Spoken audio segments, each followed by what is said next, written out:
රුවන්පුර දුම්රිය මාර්ගයේ ශක්තිත අධ්‍යයනය ආරම්භ කළා දැන් මාසයක් ගත වෙලා තියෙනවා කියලා ජූනි 16 රත්නපුර දිස්ත්‍රික් ලේකම් කාර්යාලයේ පැවති විශේෂ රැස්වීමකදී අනාවරණය වුණා. මෙම රැස්වීමට සබරගමුව පළාත් ආණ්ඩුකාර චම්පා ජානකී රාජරත්න මහත්මිය සහ රත්නපුර දිස්ත්‍රික් පාර්ලිමේන්තු මන්ත්‍රීවරයෙකු මෙන්ම දිස්ත්‍රික් සම්බන්ධීකරණ කමිටුවේ සම සභාපතිවරයෙකු වන ශාන්ත පද්මකුමාර මහතා ප්‍රධානත්වයේ දරුවා.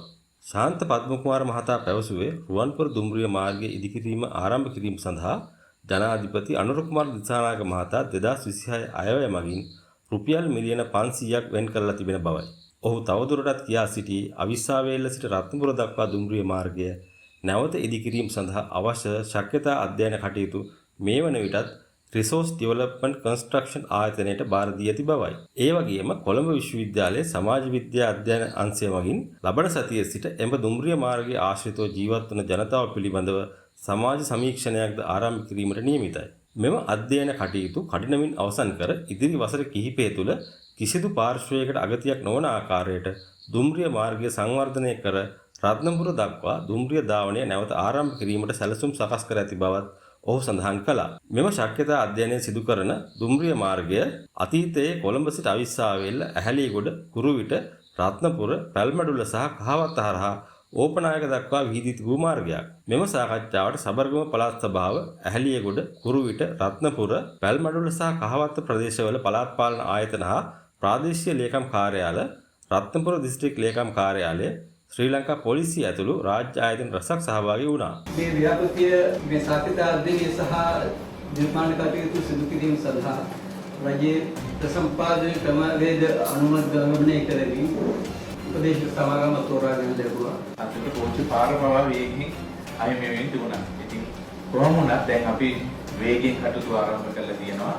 රත්නපුර දක්වා අවිස්සාවේල්ලේ සිට දීර්ඝ කරන්න මම හිතන්නේ ඒක ගැන පුළුල් අදහසක් අපිට මේ සාකච්ඡාවේ ලබා ගන්න පුළුවන්. රත්නපුර ජනතාවට මේක සිහිනයක්. රත්නපුර ජනතාවට පමණක් නෙමෙයි මේ මාර්ගය පාවිච්චි කරන යන හැම දිනෙකම මේක සිහිනයක්. 1976 වසර පමණ වනතෙක් මේ මාර්ගය ගමනාගමනයට විවෘත වෙලා තිබුණා. නමුත් ඉන්පසුව මේක අහිමි වුණා. දිනෙන් දින මේ ජීවන රටා කලබලකාරී වාතාවරණය තුළ ජනගහනය වැඩිවීම තුළ බහුවිධ ප්‍රවාහන අවශ්‍යතා සමාජයට අවශ්‍ය වෙලා තියෙනවා. දුම්රියක් මෙම ස්ථානයට පැමිණීම කියන්නේ මහ ජනතාවට මේක ලොකුම සේවයක්. ඒ සේවය අපි බලාපොරොත්තු වෙනවා අපිට කඩිනමින් ඒක ළඟා කරගන්න හැකි නම් මං හිතන්නේ ඒක තමයි අපේ ඇත්තටම සිහිනය.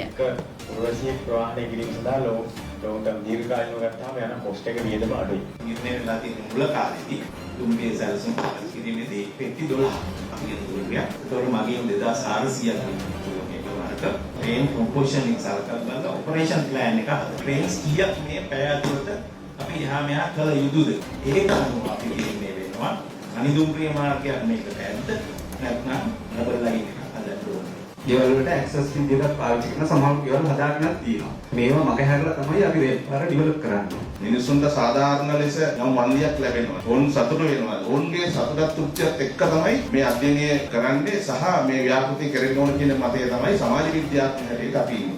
මහ ජනතාව පෞද්ගලිකව වෙනවා අපි පොදුවේ ජනතාව සමග මේක සාකච්ඡා කරලා මේ තුලින් ඇතිවෙන ප්‍රතිලාභ විශේෂයෙන්ම රත්නපුර දිස්ත්‍රික්කයේ ඇතිවෙන ප්‍රතිලාභ පිළිබඳව ගමනාගමන පහසුකම් ප්‍රවාහන පහසුකම් ඒ වගේ යටිතල අනිත් සංවර්ධන කාර්යයන් වලින් සිදුවෙන යහපත පිළිබඳව ජනතාව දැනුවත් කරනවා.